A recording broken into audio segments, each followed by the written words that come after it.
everyone, welcome back to my channel. So one maybe you already ask yourself one question: how Google Photos find your vacation pictures in a second, just when you say search PH. So well, here's the exciting part: the algorithm behind all this magic is actually more intuitive than you might think.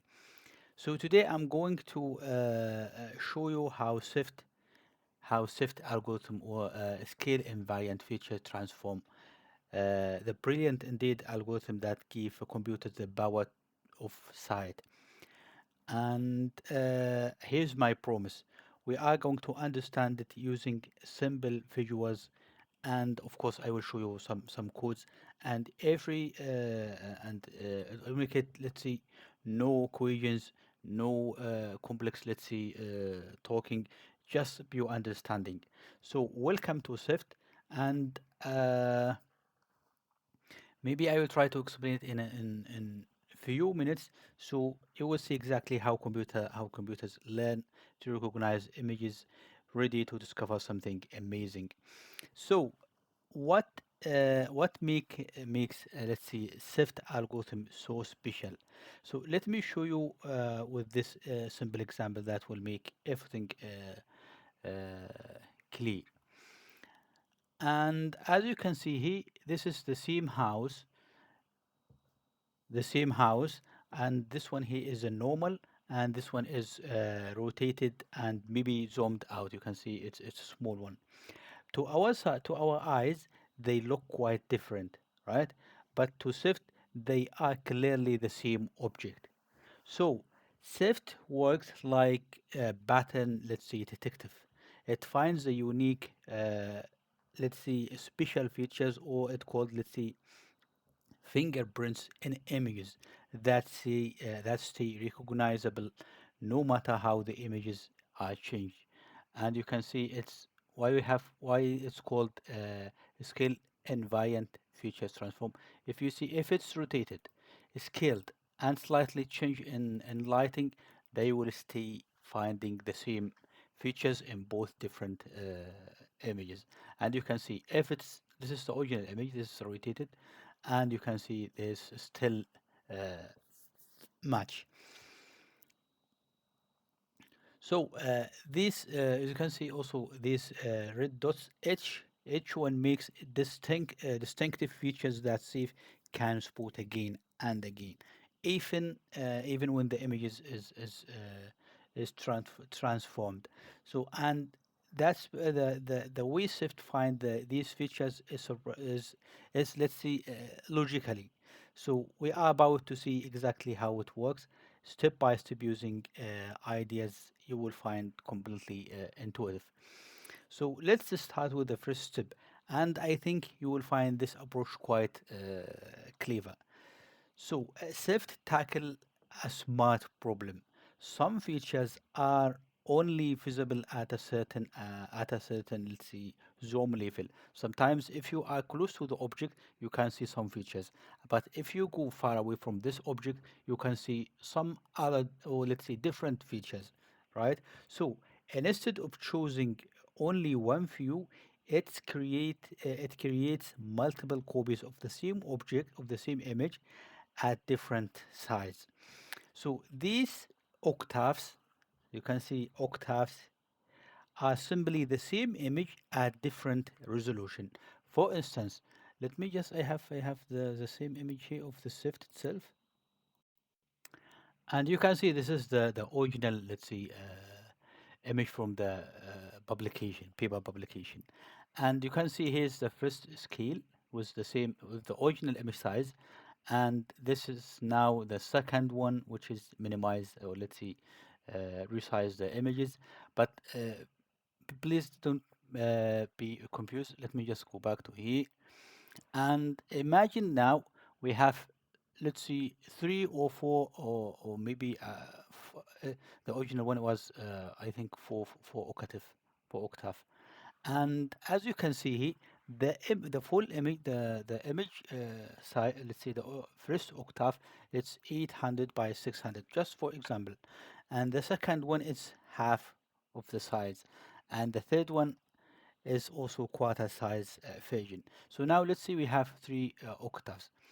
Now from each octave we will get some let's see, just it is the next step. So now let's just see, this is the that is the like having superhuman vision while we can only focus at one distance. So SIFT can examine all distances simultaneously. And a simple concept, it's a simple concept, power result, and ready to use and ready to see what happens next. And by the way, this SIFT algorithm, it's patent, and if you would like to use it, let's see, industrial, you have to take a permission or maybe buy this the license. Why? Because there's some it's still used to this to till this point, even with the deep learning stuff. And the next step after creating, let's see, the octave, let's say we have decided to have three levels of the images. Let's see the original image, then divided to the half and the quarter. Now, how to scale this, scaling the space. Now, how here with the SIFT get really creative, and SIFT applies different level of blur to each image. So now for each octave, we will have, let's see, for instance, this image here, the original image. I will try to make, let's see, three different copies of this image, or not just copies. It's just applying three different blurring filtering on the same image. So the first time I will use, for instance, sigma with is equal 1, and the next one is 1.4 for the original image. Please keep in mind that this, for example, I have one image. For the first octave, I will have three images, three copies. Okay. Now for the first image, I will apply this sharpness, and now blurring and more blur. So now you can see here I have three. The output will be three different images. We'll see filtering. Let's see blurring or Gaussian smoothing. For that, next I will, let's say this is the first image, and I have copied one, two, three, four, five images. Let's see. Now for this, I will try to apply a Gaussian with one, Gaussian blurring with 1.5, 1.7, 1 point, and etc. So after getting this result, the result of these images here from the first octave, I will try to apply difference of Gaussian, which called the abbreviation is dog. So you can see this is, I will try to get the difference between this image and this, and you can see, for example, I have here five images. The result will be four images, and it's the same also for the second, or let's say the next octave. That's because here we will have a different octave half size, and we will apply the same Gaussian to the same octave. Let's see the same the next layer, next octave, and we will have also four images. Now this is the second, let's see, approach, and you can see here multiple octave repeated this process at different image size, creating the dog, which is the difference of Gaussian. And now if you see, if you have, let's see, is this image, I think this is next. Now if you see, if you subtract two images, let's see, it's not identical. You will have, after the subtraction, you will have some dots, or let's see a spot, and these called the features, the result of differences.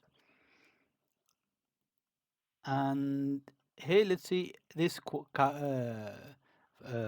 let's see, features. Now we need to define, we need to find the key points. So step two is we SIFT become a smarter at spotting what is interesting. So we have seen this now. After look at these red, for instance, spots. SIFT is finding the most distinctive spots, places that really stand out from their surrounding. So how does it choose? SIFT look for dramatic differences. Let's say sharp corners, strong edges, unique texture, and anything that make the sport memorable and recognizable. So and remember these differences, different zoom level. SIFT apply this distinctive work at every single scale. So it captures features that matter with look where you are looking, let's say, to find the details or big from a big or small images. And it's like having the perfect combination of microscope and telescope working together to find the most distinctive landmarks, or let's say key points in the image. And result is a collection of special point that SIFT can find, let's see, can find again and again. So this is fine. For instance, after applying the difference, you can see the key points. Now, after getting the buoyants, now we need to see where's are the orientation of each pixel. Let's see. So shifts give each key buoyants its own, let's see, direction. So no matter how you rotate the image, each point remembers which way its natural, let's say, faces. So how does this work? So SIFT examine, let's see, the area around each key point. Let me see if I have, no.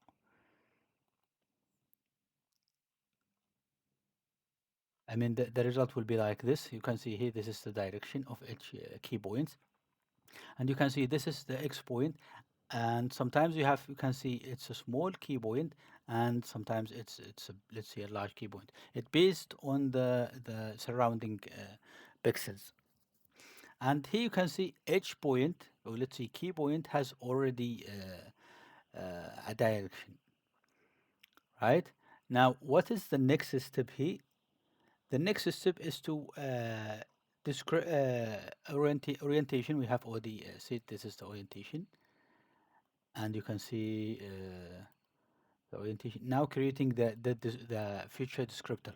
So here we have each key point has already, let's see, uh, a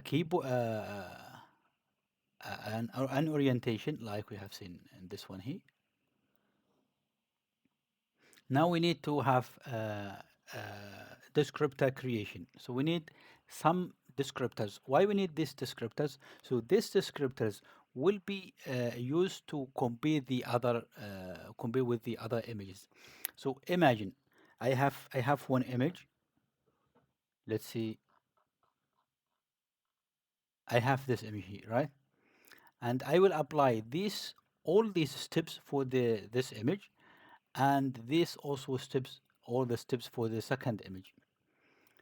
Okay, now I will extract some descriptors for this image, or it's called descriptors, which is maybe it's a features, and extracting the features or descriptor for this image and also for this. And why we need descriptor from both images? Now we can see what way this the matches is. So let me just see if there's any.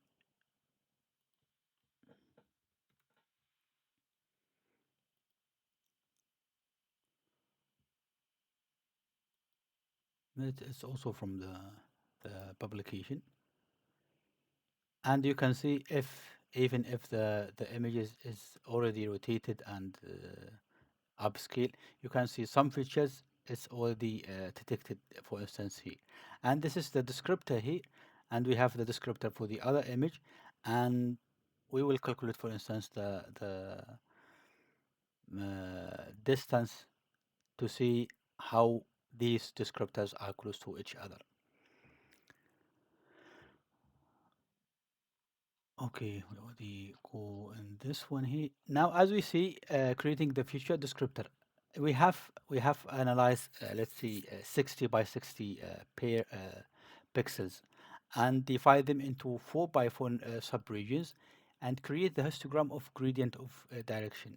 For instance, we have here the direction of this is 45, and I have in the 4 by 4 I have 45, let's see, 3, and for the 90 I have 10, for the maybe 120 I have only one, and etc.